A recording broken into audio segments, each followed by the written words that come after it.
Hey everybody, it's Curtis the Wordy Nerd from Four Living Creatures Creations, and I want to talk real quick about this whole SOPA and PIPA thing. Alright guys, the whole point of these programs, these laws, is to try to help prevent some of the bad stuff that's going on out there, okay? A lot of people are overlooking that and are looking straight for the worst thing they can imagine, but if we only focus on the worst, then we miss out on all of the benefits, okay?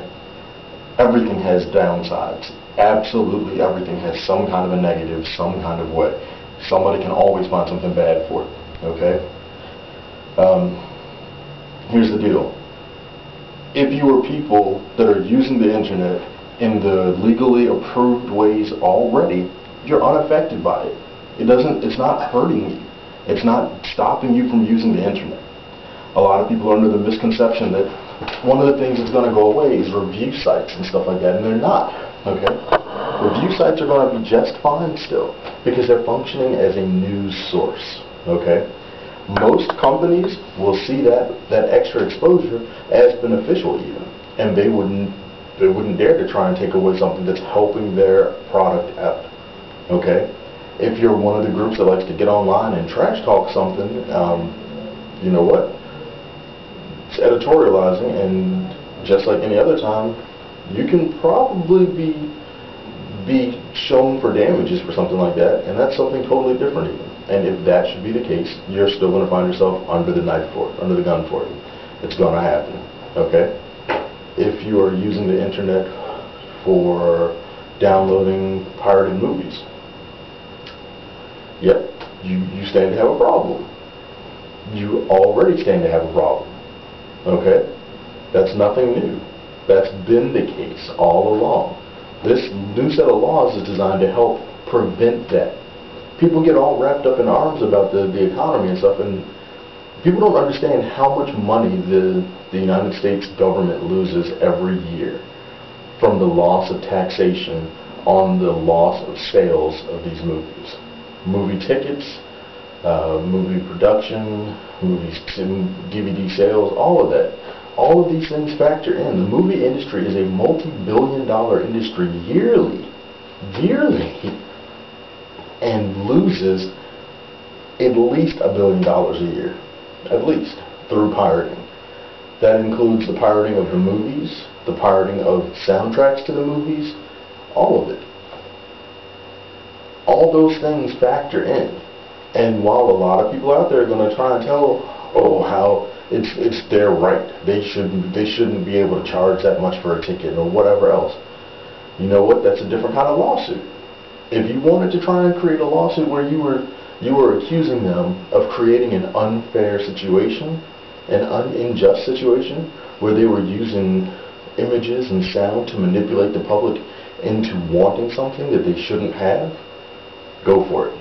That has grounds as far as I can tell. If you want to say that you're entitled to watch these movies, it's not true. It's not. And because you're not, you don't have a right to steal the movies through pirating. Okay? This, of course, does not say you can't go ahead and do it anyway. It just means you're not allowed to. Okay? If you do it, there are consequences. Just like everything else in life. The idea behind this is to demonstrate so that now the government doesn't have to put their resources into policing this. The government, instead of having to go around and check for pirating and all this kind of crap or whatever, now corporations have the ability to check for their own pirating. That's what they're worried about. People get on here and they're like, they can lock you up and all this stuff. And it's not true. That's not how this works. This law does not take away any previously existing rights. Okay? It doesn't. That's not the issue. And the people that are perpetuating this lie that it's ridiculousness. They're telling you that, if you use the internet, they're gonna you have a website, they're gonna come and take your house and they're gonna lock you up in the middle of the night. That's not true. It's ridiculousness, and it's called fear mongering. It's where you prey on somebody's fear to try to perpetuate something. Okay? Government's got a history of doing stuff like this, but at the moment, this isn't the government that's fear-mongering. This situation, the government may in fact be operating on some form of greed. That's possible. But at the same time, What about all those people, all those schools that close, all those teachers that lose their jobs because of schools closing, all the kids whose education gets impaired because the school's closed, all those kids who have poor educations now that end up on the welfare system, who are now a drain on society, and so some people would say, a drain on society's resources. When it's all connected, there's a symbiosis in play that a lot of people don't understand looking at it. How complicated this entire situation is. And if you go through it step by step, it's easy to understand. But if you start looking at just the fear part of it, you're going to miss the rest of it. You're going to miss what's good about it and why this needs to be the case. Okay? Typically, I stay out of political stuff. But right now, I'm concerned for what's going to happen and what could happen as a result of fear-mongering. Okay? Earlier today, I checked online to see what my brother was talking about, that somebody had said Craigslist was blacked out or whatever, and Wikipedia is blacked out and stuff. So I was looking, and sure enough, they're blacked out today. And my concern with this is, are these pages not understanding the law? Are they not understanding how this works? Because they're unaffected by this. They aren't giving away anything. They're not cheating anybody out of money. They're not playing the movies. They are not playing the music. They are simply offering synapses of things, and they allow people to add stuff to it. Them denying you access out of their fears is different than the government denying you access to things that are illegal in the first place.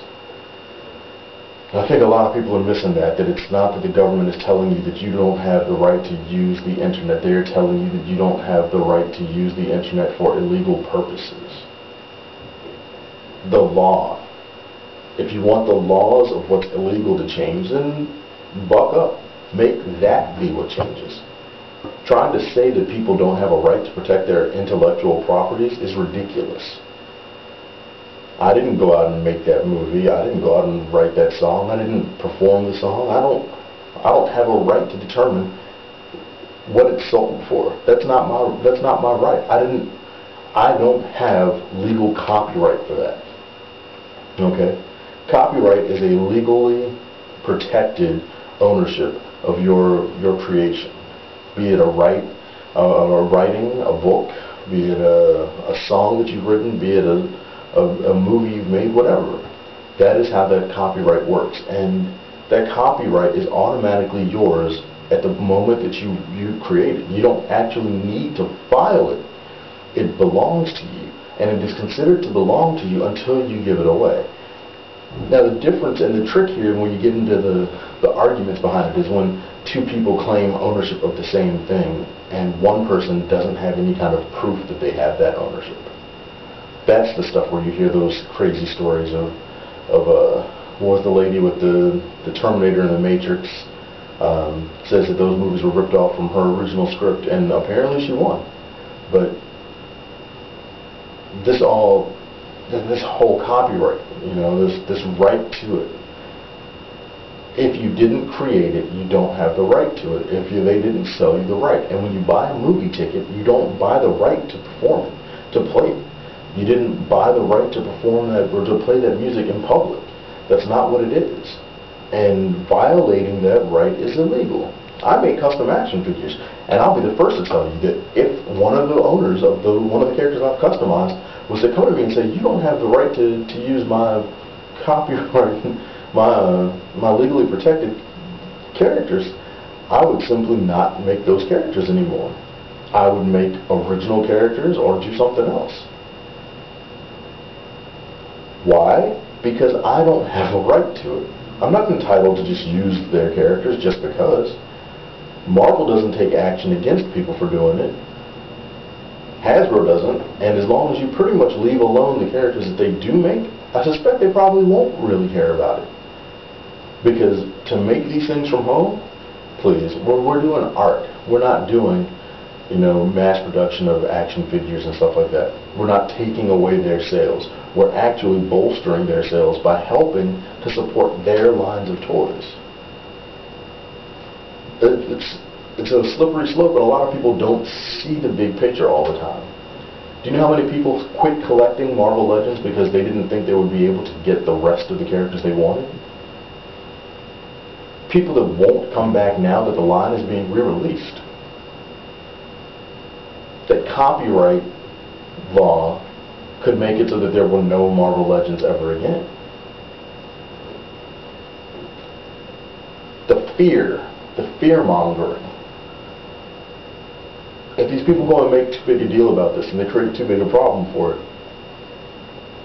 why would anybody do anything that's going to hurt their own pockets?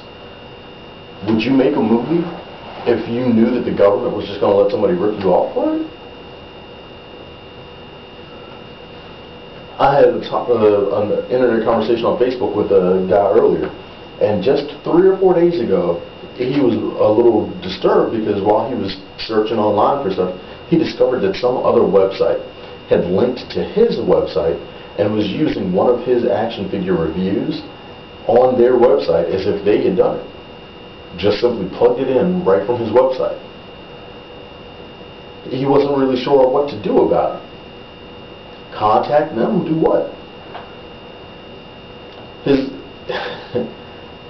original content had been pirated. The irony here is that he is one of the loudest opponents to the anti-piracy bill. True story, can't make it up. He's online complaining about the anti-piracy bill, saying that it's unjust and that it's taking away civil liberties and all of this stuff, and it's not. It's not taking away civil liberties. People get on this whole trip, well, there's no trial about it. Dude, if you've stolen somebody's stuff, there doesn't need to really be a trial, does there? The proof is right there on your website. I mean, really, if you're pirating movies, what do you think is going to happen? Every DVD made in America, well, not even necessarily made, but sold in America, legally sold, comes with that FBI warning at the front of it. One of the very first things it plays when you put that DVD in your DVD player, your VHS tape, whatever it is, it warns you against making illegal copies. It's not there because somebody thinks it's funny. It's there because it's against the law. It carries a very hefty fine. It's not always pursued heavily because it doesn't necessarily make people money. But here's one of those things for you. People don't realize that a lot of these piracy sites, Pirate Bay or whatever the names of these things are called, people say, but they're giving the movies away. Well, yes, sort of. They're still running ad space on their pages, right? And if they're running ads, that means they're selling ads, which means they're giving away somebody else's stuff and then benefiting from it, from selling ads at the same time. And that's why it's a problem. That's how the money is being made, even though you think it's free. The people doing it are getting around the system, and it's a problem. And the government is taking actions to stop that. Do you know what happens to our movie industry if all of Hollywood decided today, you want to play like that? You want to blank out stuff and say you're doing illegal? What would happen if Hollywood and all of Hollywood decided, fine, we'll match your day with a week where we won't do anything? No TV shows. Nothing. No movies. Nothing. What if they go away for a month? Do you know how that would cripple the economy? Do you know how it would impact the economy? What if they went away altogether and left the United States and simply went to another country? How many jobs lost is that? How much tax money is that that's gone? It's a lot to think about, guys. You can't get on this fear train and ride it like that. You've got to think for yourselves, do the research, get out there, look it up, find out what's going on, and ask the right questions. Everything always comes down to, in order to know, you need to ask the right questions first. Okay? I'm going to wrap this up because I've been running my yap for way too long. Be at peace.